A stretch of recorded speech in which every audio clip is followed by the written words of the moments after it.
पूरा कटरैन से बना हुआ है, ईंट रखा हुआ है ताकि हवा चले तो उड़े ना, लेकिन संभवतः तेज हवा चलेगी तो उड़ जाएगी। यही इनका घर है।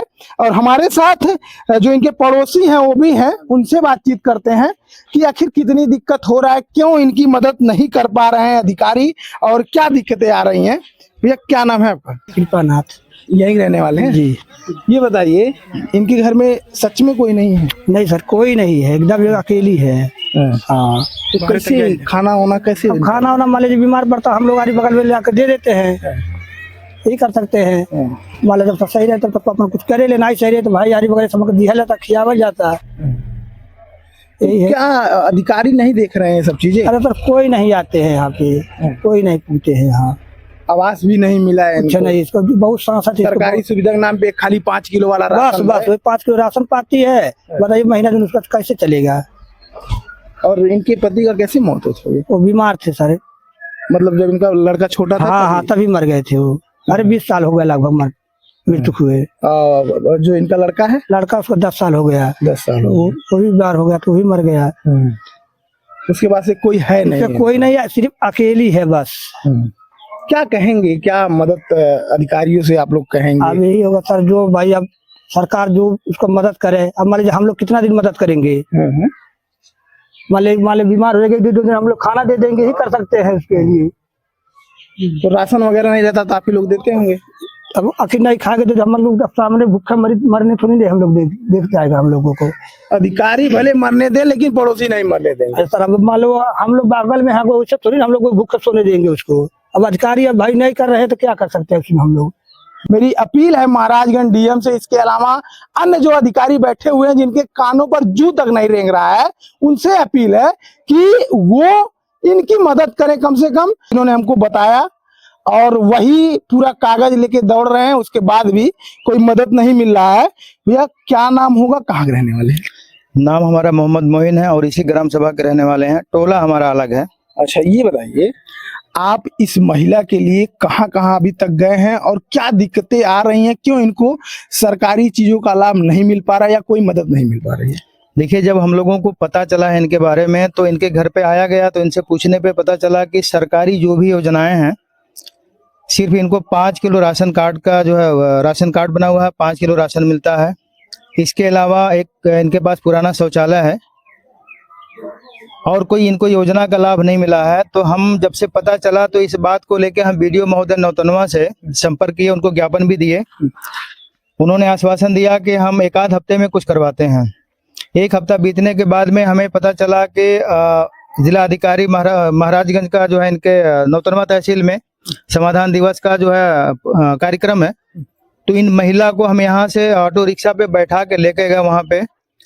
डीएम साहब नहीं आए लेकिन सीडीओ साहब आए थे, उनके सामने खड़ा किया गया, उनसे बात किए।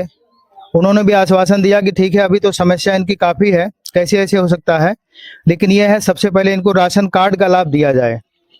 वो जो एप्लीकेशन दिया गया था वो राशन खाद्य विभाग को दिया गया, लेकिन कुछ ही दिनों के बाद में वहाँ से निस्तारण करके यह आ रहा है कि इनका जो जिले में जो लक्ष्य था वो पूरा हो गया है, इनको लाभ नहीं मिल सकता।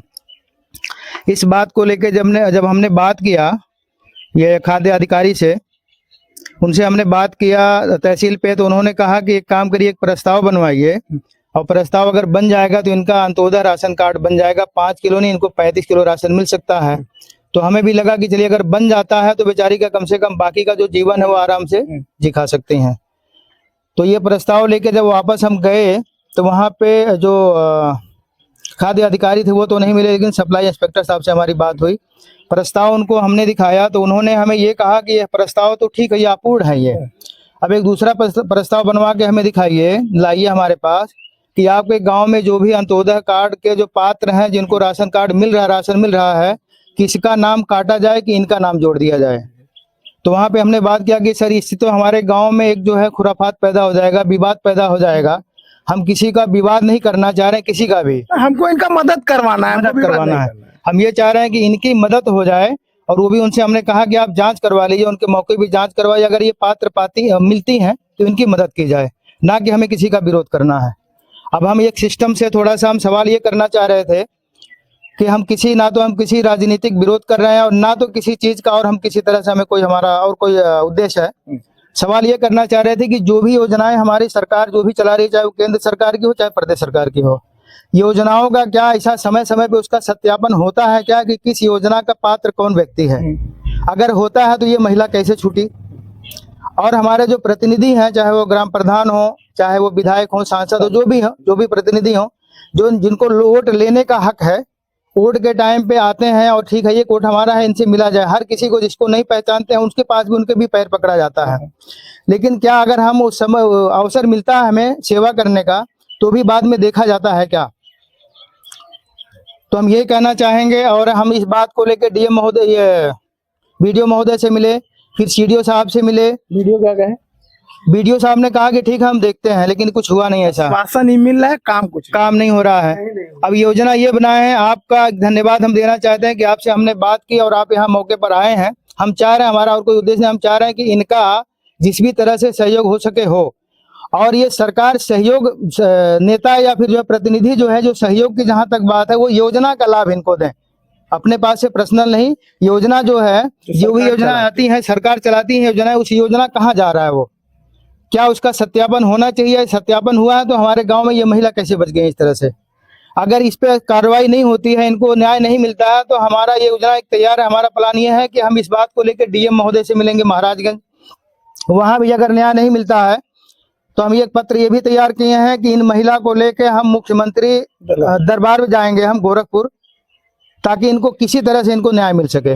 बिल्कुल जैसा भाई साहब ने बताया, उसमें एक चीज आप ध्यान दीजिए कि जब ये दौड़ रहे हैं, ये कोई नहीं है, लेकिन ये मदद के लिए दौड़ रहे हैं, क्योंकि इनके अंदर जो मानवता है वह जिंदा है। जब ये जाते हैं अधिकारियों के पास तो ये अंत्योदय कार्ड की बात करते हैं, तो अधिकारियों ने इनको क्या कहा कि जिले में जो अंत्योदय कार्ड का लक्ष्य है वो पूरा हो चुका है। मेरा सवाल यही है कि भाई अगर लक्ष्य पूरा हो चुका है तो क्या एक आदमी जो उसका पात्र है वो मर जाए खाने बिना? कैसा आपका लक्ष्य है, कैसा आपका सिस्टम है कि एक आदमी खाने बिना मर जाए और आप सिस्टम का रोना रो रहे हैं कि लक्ष्य जो है वो पूरा हो चुका है? ऐसी कौन सी समस्या आ रही है कि उसको दरकिनार करके इनकी मदद नहीं की जा रही है? क्यों गोल गोल जो अधिकारी हैं वो घुमाने पर तुले हुए हैं कि आप अपने गांव का कोई अंत्योदय कार्ड कटवा दीजिए तब इनका बनेगा? अगर आपकी मंशा साफ होती तो आप कहीं ना कहीं से इस बुजुर्ग महिला की मदद करते, ना कि जो उनके लिए दौड़ रहे हैं और उनकी समस्याओं को बता रहे हैं, आप उनको गोल गोल घुमाते कि भैया ऐसा है वैसा है। जो महिला है उनकी मदद सरकारी योजनाओं के नाम पर जीरो है। जो अधिकारी हैं वो कुछ नहीं किए हैं। और इसके अलावा हमें उम्मीद है कि इस वीडियो को देखने के बाद यहाँ के जो अधिकारी हैं वो अपने कुंभकर्णी नींद से जागेंगे और यहाँ के जितने भी जनप्रतिनिधि हैं वो भी अपने कुंभकर्णी नींद से जागेंगे और इस महिला के पास पहुंचेंगे और जो भी सरकारी योजनाएं हैं या वो जो खुद के पास से व्यक्तिगत इसकी मदद कर सकते हैं वो करेंगे।